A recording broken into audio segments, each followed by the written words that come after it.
नमस्कार, मैं हूं नीलू। तो भारतीय शेयर बाजार आज खुलते ही धड़ाम हो गया। प्री ओपन ट्रेड में सेंसेक्स में भारी गिरावट देखने को मिला। सेंसेक्स और निफ्टी दोनों 5% से अधिक लुढ़का है। ये 4 जून 2024 के बाद सबसे बड़ी गिरावट मानी जा रही है।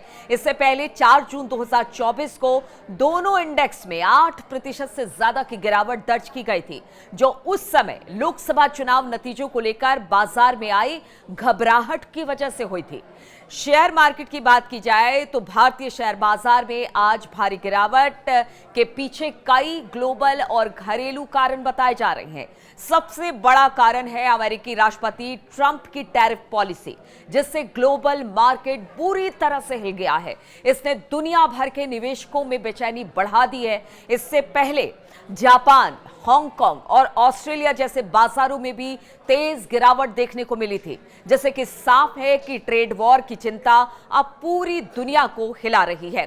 दूसरी तरफ ग्लोबल स्लोडाउन का डर भी अब बढ़ गया है। जेपी मॉर्गन ने अमेरिका और दुनिया में मंदी की संभावना को 60% तक बताया है। इसके अलावा आरबीआई की मौद्रिक नीति समिति यानी कि एमपीसी की आज से शुरू हो रही बैठक पर भी निवेशकों की नजर है, जिससे बाजार में और भी अनिश्चितता बनी हुई है। इन सभी फैक्टर्स ने मिलकर बाजार में भारी बिकवाली का माहौल बना दिया है।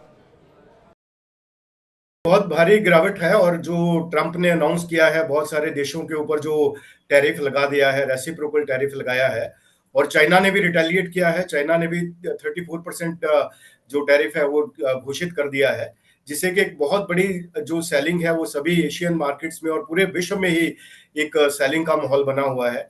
और ये खास करके मैं ये कहूंगा कि भारत के लिए एक चुनौती भी है और एक अपॉर्चुनिटी भी है, क्योंकि भारत से ज्यादा बहुत सारे देशों के ऊपर जो टैरिफ लगाया गया है, लगभग 20 देश ऐसे हैं जो भारत से ज्यादा पीड़ित हैं, जिनके ऊपर भारत से भी ज्यादा टैरिफ लगाया है। जैसे हमारे ऊपर 26% लगाया गया तो उनके ऊपर 26% से भी ज्यादा है।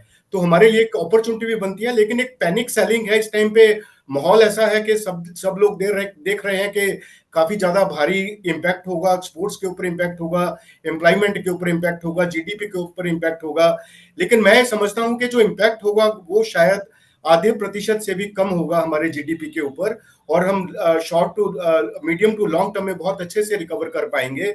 और हमारे लिए एक बहुत बड़ी अपॉर्चुनिटी भी है, क्योंकि हम सप्लाई चेन्स के साथ जिस तरीके से कोरोना काल में हमने अपनी सप्लाई चेन स्ट्रेंथन की थी, उसी तरीके से अभी एक और मौका है कि हम आगे अपना सप्लाई चेन स्ट्रेंथन करते हुए अपना जो एक्सपोर्ट है और इंक्रीज करें। और हम जो अल्टरनेटिव्स हैं, जो हम फ्री ट्रेड एग्रीमेंट्स की बात कर रहे हैं बहुत सारे देशों के साथ, यूरोप के साथ, यूके के साथ, और भी बहुत सारे देश हैं, तो हमें बहुत बड़ी अपॉर्चुनिटी मिल सकती है।